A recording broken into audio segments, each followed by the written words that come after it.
बिस्मिल्लाहिर्रहमानिर्रहीम। अस्सलाम वालेकुम। कैसे हैं आप सब लोग व्यूअर्स? उम्मीद है आप सब लोग खैरियत से होंगे। अच्छा जी, जो ड्रेस मैं पीआर पैकेजेस ओपन कर रही हूँ, ये 3 पीस सूट है जैकार्ड पे, बहुत ज़बरदस्त सा, और इसके साथ आतिश पिंक कलर में दुपट्टा है, शॉल दुपट्टा है। ओपन करके भी दिखाती हूँ। ये शर्ट पीस है और शर्ट का जो फ्रंट है, ये फ्रंट मैं आपको दिखा रही हूँ। और ये गुलफैस की तरफ से, गुलफैस का कॉन्टैक्ट नंबर भी आपको नज़र आ रहा होगा।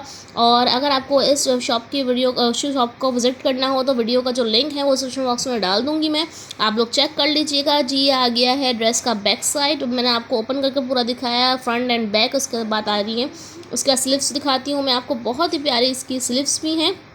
और उसके बाद मैं आपको उसका दुपट्टा भी पूरा ओपन करके दिखाऊंगी। अगर आप लोग गुलफैस फैब्रिक्स की ब्रॉडकास्ट में शामिल होना चाहते हैं और ऑनलाइन सेलिंग करना चाहते हैं रीसेलर्स, तो ज़्यादा से ज़्यादा आप इस नंबर पर कांटेक्ट करके ऐड हो सकते हैं। ठीक है जी। और ये दुपट्टा में मैंने आपको ओपन करके दिखा दिया है। वीडियो पसंद आए तो वीडियो को लाइक शेयर सब्सक्राइब ज़रूर कर दीजिएगा।